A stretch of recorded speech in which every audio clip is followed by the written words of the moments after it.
Hi everyone, welcome to good reviews channel. நாம இன்னைக்கு பார்க்க போறது அர்ஜுன் தாஸ் நடிப்பில் ரிலீஸ் ஆன பாம் படத்தோட ரிவ்யூ தான் பார்க்க போறோம். இந்த படத்தோட கதை என்னன்னா, படத்துல ஒரு அழகான கிராமம் இருக்கு. அங்க உள்ள மக்கள் ஆரம்ப காலகட்டத்துல செல்வ செழிப்போட வாழ்ந்துட்டு இருக்காங்க.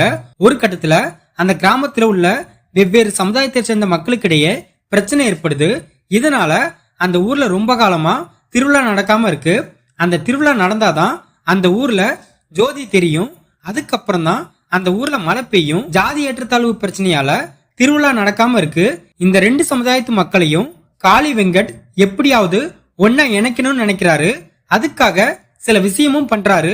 அது எதுவுமே எடுபடாம இருக்கு. இதனால நொந்து போன காளி வெங்கட் குடிச்சு போதைக்கு அடிமையாகிறாரு. ஒரு நாள் காளி வெங்கட் அர்ஜுன் தாஸ் கிட்ட தான் மனசுல உள்ள எல்லா விஷயத்தையும் சொல்றாரு. இதுக்கப்புறம் வீட்டுக்கு போன காளி வெங்கட் இறந்து போறாரு.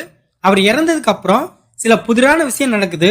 அதனால அந்த ஊர் மக்கள் காளி வெங்கட்ட தெய்வமா நினைக்கிறாங்க. இதுக்கப்புறம் காளி வெங்கட் நினைச்ச மாதிரி அந்த ஊர் மக்கள் ஜாதி ஏற்றத்தாழ்வு பிரச்சனை இல்லாம வாழ்ந்தாங்களா இல்லையா, ஊர் திருவிழா நடந்துச்சா இல்லையா, இது எல்லாத்துக்குமான விடைதான் இந்த படத்தோட கதை.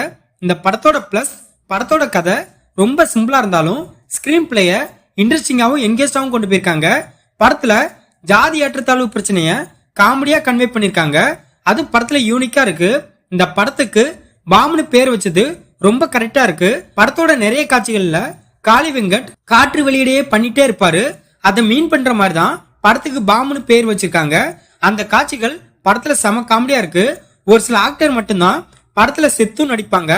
அந்த மாதிரி கேரக்டர் தான் காளி வெங்கட் கேரக்டரும். அவரோட நடிப்பு இந்த படத்துல வேற ரகம் தான் சொல்லணும்.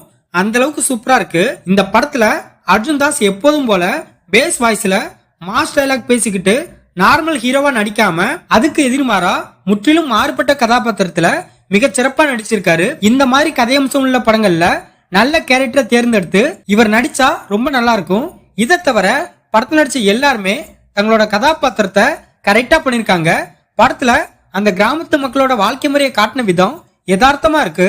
படத்தோட மியூசிக் மற்றும் சினிமாட்டோகிராஃபி படத்துக்கு ஏத்தமா இருக்கு. இந்த படத்தோட மைனஸ் படத்தோட கதையில ட்விஸ்ட் அண்ட் டான்ஸ் பெருசா எதுவுமே இல்ல. படத்தோட மெயின் ஹீரோவான அர்ஜுன் தாஸ் கேரக்டரை இன்னுமே கொஞ்சம் ஸ்ட்ராங்கா டிசைன் பண்ணிருக்கலாம். அபிராமி இந்த படத்துல கலெக்டரா நடிச்சிருக்காங்க. அவங்களோட கேரக்டர்லாம் படத்துல அந்த அளவுக்கு இம்ப்ரெசிவா இல்ல. படத்தோட லவ் பர்சனும் படத்துக்கு ஸ்பீட் பிரேக்கா இருக்கு. படத்துல உள்ள எமோஷனல் சீன்ஸ் நம்மள அந்த அளவுக்கு கனெக்ட் பண்ண வைக்கல. இந்த படத்தை விஷால் வெங்கட் டைரக்ட் பண்ணிருக்காரு. இந்த படத்துல அர்ஜுன் தாஸ், காளி வெங்கட், அபிராமி, சிங்கம்புலி இன்னும் பலர் இந்த படத்துல நடிச்சிருக்காங்க. மொத்தத்துல இந்த படத்தை பார்க்கலாமான்னு கேட்டா ஒரு ஆவரேஜான காமெடி டிராமா மூவி பார்க்க நினைக்கிறவங்க இந்த படத்தை பார்க்கலாம். இந்த வீடியோ பிடிச்சிருந்தா லைக் பண்ணுங்க, ஷேர் பண்ணுங்க, சப்ஸ்கிரைப் பண்ணி சப்போர்ட் பண்ணுங்க. Thanks for all.